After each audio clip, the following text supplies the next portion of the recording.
now. We're not going to wait till you're gone. We love you. We love you. We love you. Well, now's that moment. I know that I can see the faces. Every 2 months, you come. I know who you are. I know where you live. And I know why you're here. Yes, it's a ball, it's a bombshell, it's a magnificence, it's a light, it's a comet, an asteroid maybe, if that's what you would like to say. But we know her as Rabbi Rachel Schultz. I love you.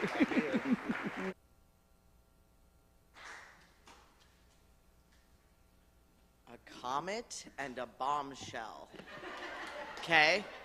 I will take it and be more than okay with it. It's kind of setting me up for my talk today. Good morning, everyone. It's a wonder to be here with all of you. Happy to be here. I've got my little one here with me today, so I'm in two worlds, as I think we all are.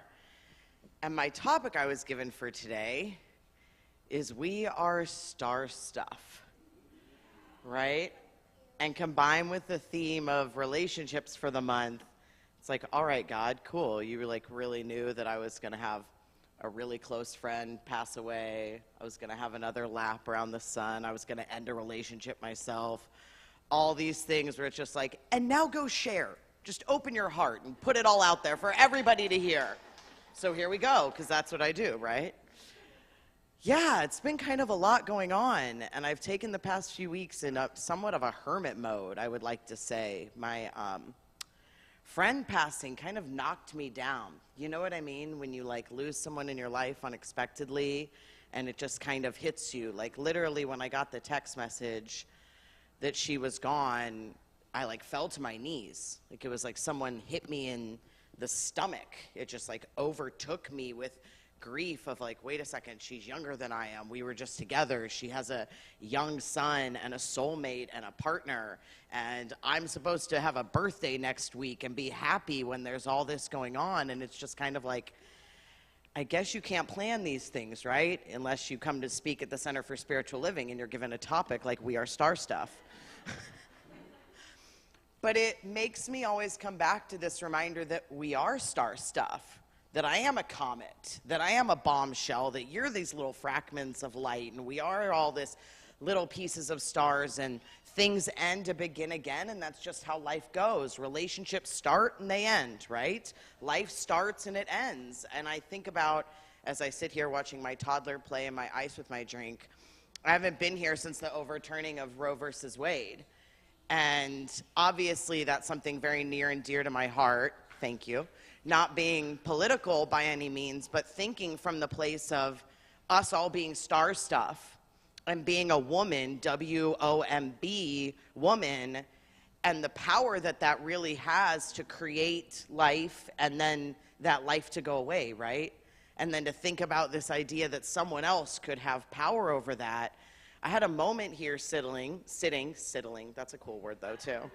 I had a moment here just sitting with my young daughter as a single mother, you know, preparing to speak, doing all these things, where I just felt all this pain and anxiety of all the women in our world right now who are being forced into a situation that is not an easy one.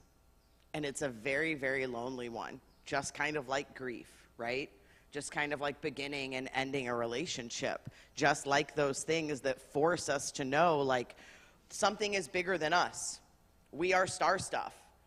I find some peace sometimes in knowing that, like, okay, I don't have control. Like, the stars are in alignment, God's in control. There's really nothing I can do. This has all been decided for me, so I might as well just hold on tight, have some fun, and enjoy the journey, right? Because it's going ups and downs, and it's in spirals and all these things.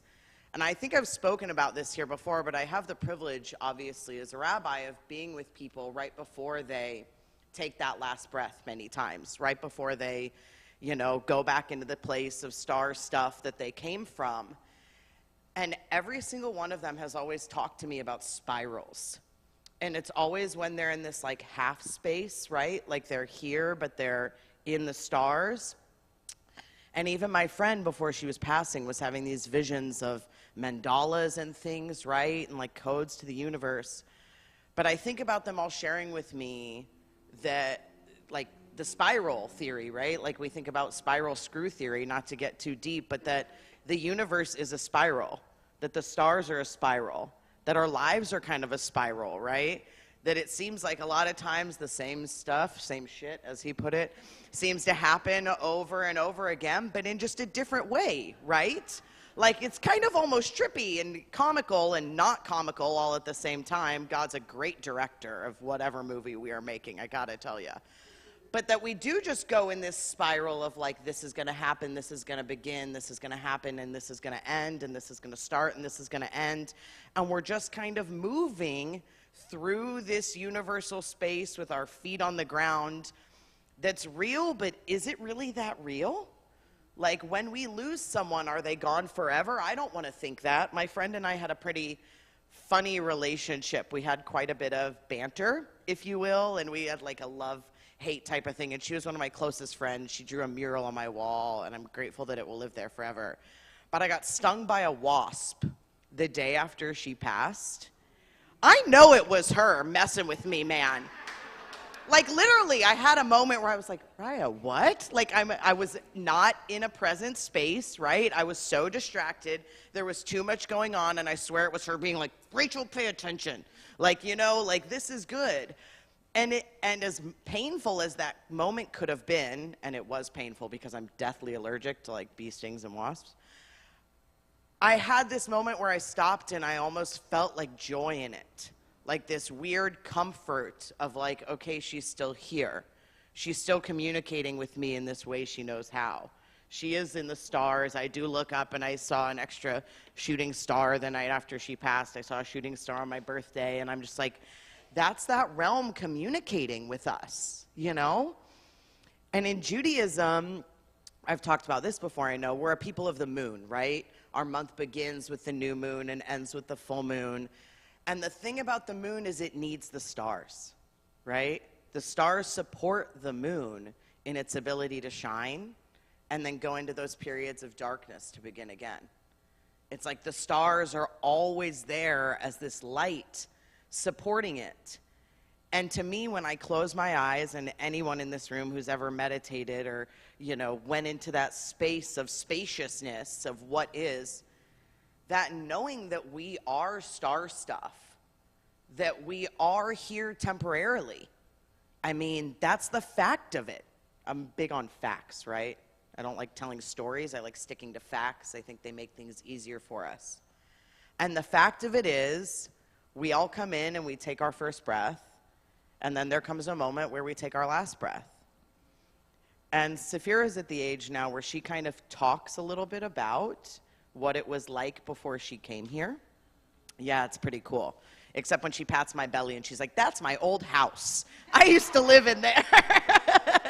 I'm like, you are right. That is your old house. That's very accurate. But she always says, it was dark, but it was light. And I wasn't ready to come here yet because I was happy there. And I'm like, whoa, how magnificent is that, right? To think that even before you're in this realm, you're in this space of just pure support. And even when we go back to that place of pure support, we have this constant communication, this constant dialogue. I take pictures on my phone of the stars, and I see a lot more orbs these days. You know, those like little green balls that appear in pictures at night. And I think that's because the spiritual realm is really trying to communicate with us more. That our ancestors and those who've come before us are really guiding the light and saying, like, I'm up here, I've got you. I'm big and I'm vast and I'm so beyond your comprehension and your understanding. I don't know if you can look at the night sky ever and not feel small. I want to meet the person who can look up into the universe and is like, oh, I'm not teeny tiny. Like, my existence is big. But your existence is big, right? And we know that when we look at the stars, because we are that stuff. And it's in that knowing that we are so small. And we never will comprehend what it's like before. And we never will comprehend what it's like after. But we can learn from those who have been here. and chosen to go back to that place of support and star stuff.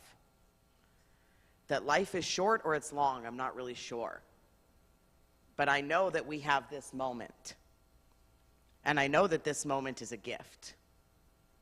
Because even in this moment, there's millions of people all over the world taking their last breath. And when we bring awareness to the breath that we're being given at this moment, it makes us appreciate this moment so much more.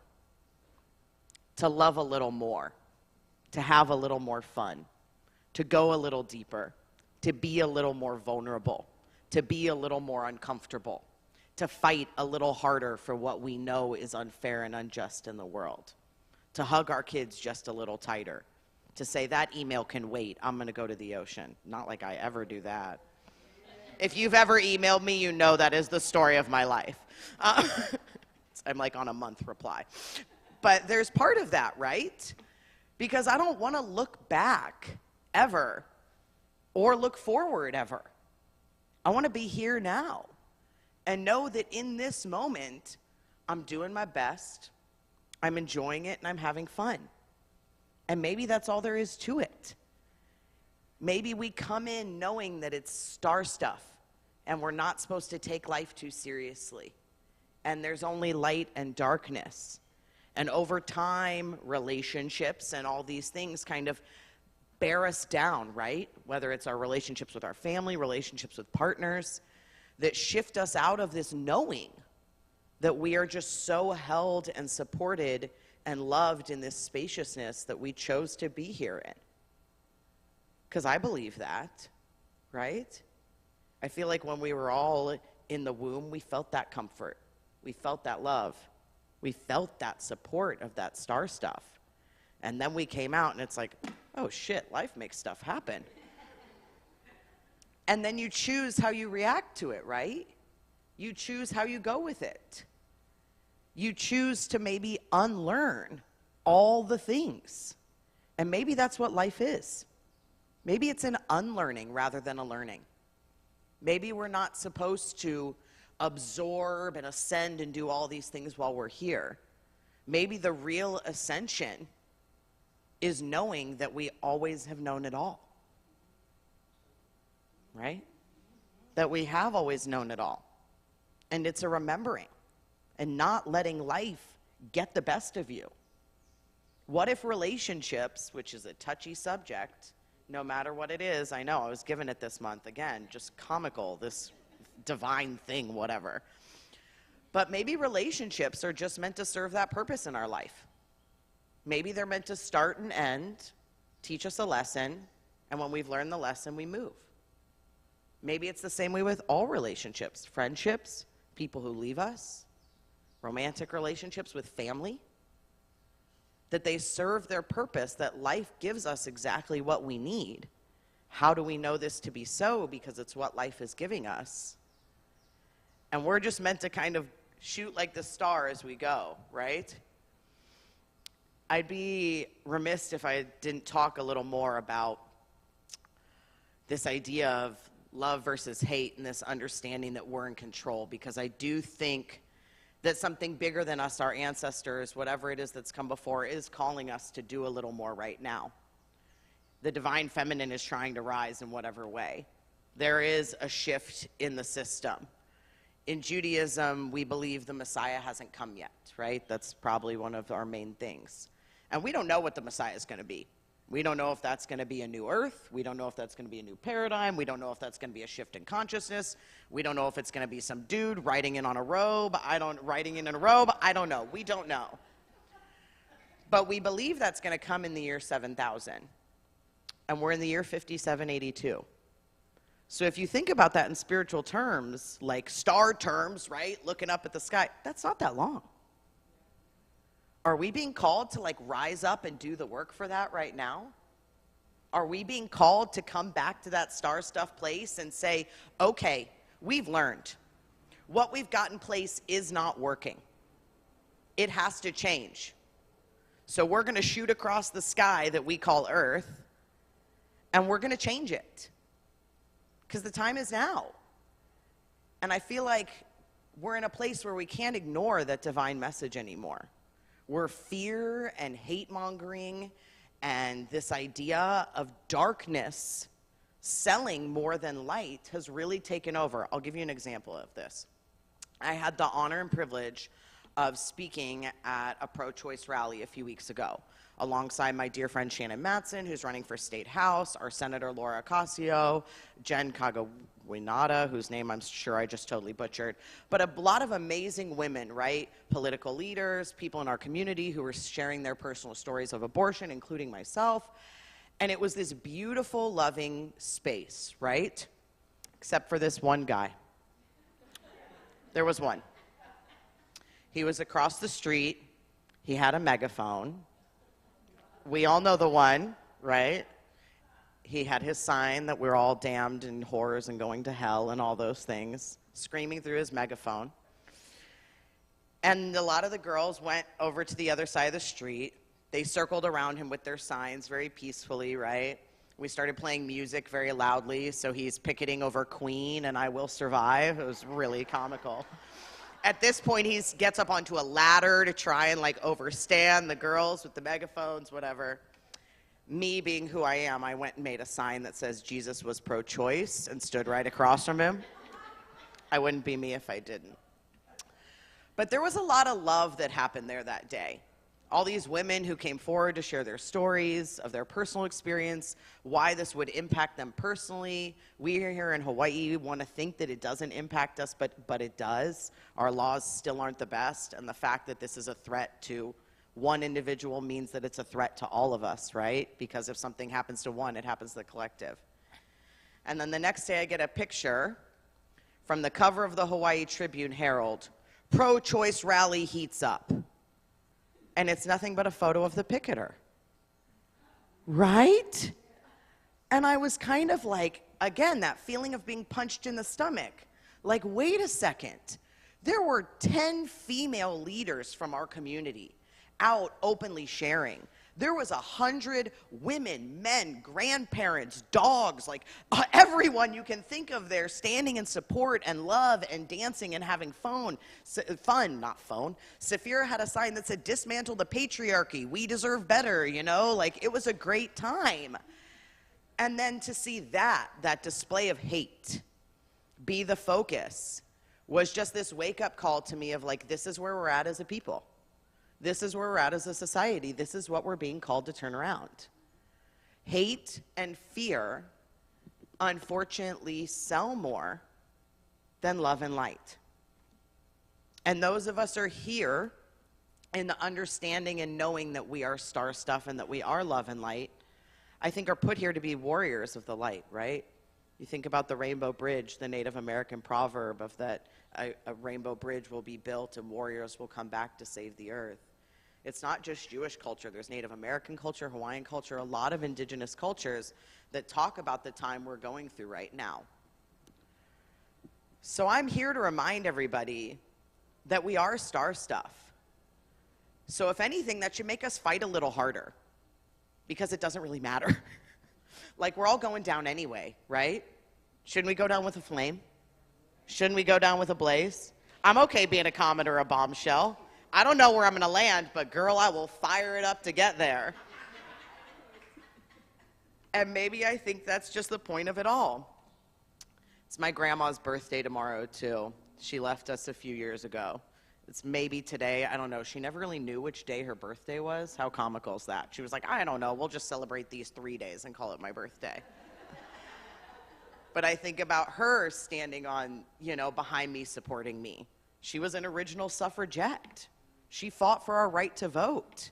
We want to think that these things have progressed, but like that wasn't even 100 years ago. The Holocaust wasn't even 100 years ago. This fight has really just begun. And it's not a fight on this earthly plane. I really feel like we are in a spiritual battle of darkness and light, of love and light and fear. And that we've been in this from the beginning of time. And it's what we were put here to do. That this battle has been going on for longer than we will ever be able to imagine. And we were put here now as star stuff to rise. So, with what? With that said, I've got a little something about the star stuff that comes through me. And I actually had a moment where I was writing this week's.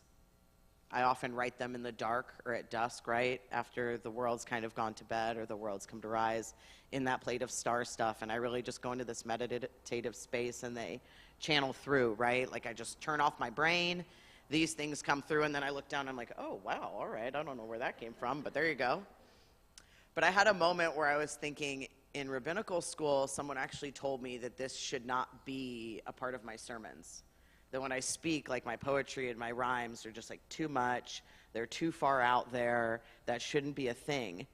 And I had this moment where I just stopped and was like, imagine if I'd listened to that. Imagine if I had taken the opinion of one person who, for whatever reason, tried to knock that out and didn't share my voice. I don't think the world would be a better place off with it. I can't understand for the life of me why anyone cares what I have to say, but apparently people do, and I've been called to share my voice, and I think we're all called to share our voice. And I think anytime we try and dull our light, God makes it a little darker so we're forced to shine brighter. Because have you ever noticed the stars are the best on a dark sky? What does that tell us? All right, enough of me gabbing. We are all star stuff. I know this to be true. It's one of the things that makes me a Jew. That I know we're connected through and through to whatever it is that's so much bigger than you. We are here for a reason. We got stuff to do. The time has been coming. It's not out of the blue. There are those among us who don't have a clue, but I see our universe with a rainbow hue. You were put here with no one in lieu. You were put here to help our earth start anew. We were all chosen, the many and few. We are all here. We are part of the crew. I'm amazed at how much we seem to have grew. In some ways more than others, still places we stew. We are all star stuff. Yes, you too. And this deep knowing just leaves me like, whew. I've been going through stuff. I wish I could say. It's like all I do anymore is hope and pray that there will be a time when we dawn a new day. We will be light in a world gone cray. I was put here to bring light, help keep darkness at bay, but in my own life, this chaos does stay. We must be a rainbow in a sky that's gray. The time is now. We must find a new way. Just look at this tapestry. Our moral fabric does fray. God is watching, calling like, hey, I gave you this life. In the ground you don't lay. So please make it happen. You were put here to slay. There is work to be done. Your ancestors' debts you do pay. And you have my support. You are the comet ray. I know you've got this, come what may, and off the path, sometimes you will stray. But find your way back. You know where to sway. We are just star stuff. Please know this, okay? Set your boundaries. You can choose to say nay, and you know when you're called to choose to say yay. We deserve better. I know this to be true. Our women and mothers, our children too. The system is failing. I don't know what to do. So corrupt and unjust, I can't help but see through. This is nothing new, nor out of the blue. The change that is needed, we were put here to do. It makes me so angry.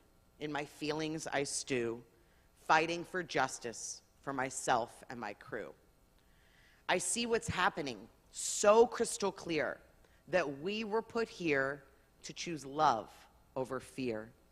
To a new paradigm, we are so near being called to leave fear in the rear. That we are here for a reason. Coincidences aren't mere. Towards the divine, we must steer. When we are quiet, we can truly hear the divine calling us to level up a tier. Change and action, we must shift up a gear, because right here, darkness always does leer. You can't numb the pain with drugs or beer. It is there for a reason, to serve you, my dear. We are supported on post and peer, being called now to come through the Zir. Sometimes I lose hope, feel afraid and alone, attempt to avoid, hide behind my phone. Yet I know we are spirit in a body on loan. Still, these times make me want to just cry and moan. But we're being called. Our spiritual skills we must hone. Signs everywhere, we're constantly being shown. Through deserts and valleys, our ancestors wandered and roamed, setting the pace, choosing the tone. I feel the divine making its presence so known, calling for us to see where we have grown, to love one another, throw each other a bone. The great eye in the sky sees way more than a drone.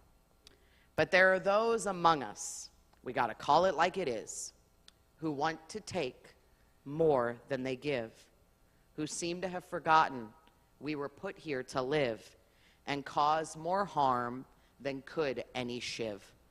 I don't want to divide or bring us apart. I want to lead us all back, straight to the heart. To come from this place, that is the start. That is the knowing. That is the art. Feelings and emotions can make us just want to dart. Life is salty and sweet, bitter and tart. I wish it were easy to just let go, to truly comprehend that you reap what you sow, that it didn't take pain in order to grow, that we were the director, not the star of the show. Merrily, merrily, our boats we must row, there and back, to and fro. Support above us and below, always there through the highs and the lows. Just chugging along, all our baggage in tow, being reminded of what we already know. It's truly mind-blowing. Just leaves me like, whoa. The unaimed arrow never misses when the divine is the bow. You must water your garden, your grass you must mow, the soil you must tend with a rake and a hoe. I listen to the birds with my big cup of joe. There's so much more to this. I know this for show. I wish I knew just what to say. Sometimes I'm surprised people listen anyway.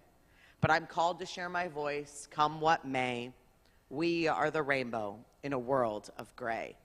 Being called to choose love, keep ego at bay. We were put here to dawn a new day. Being called to sow where the fabric does fray.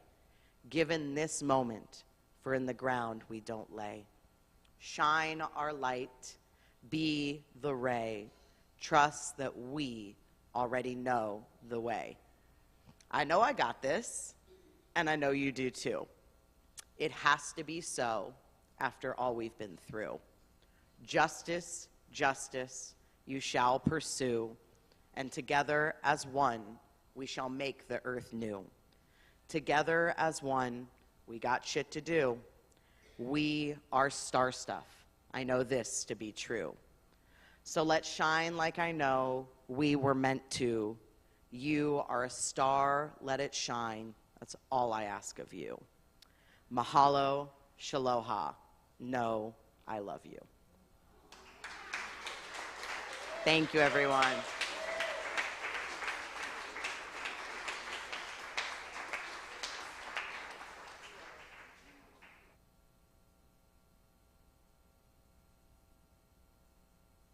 Well, really, let's know.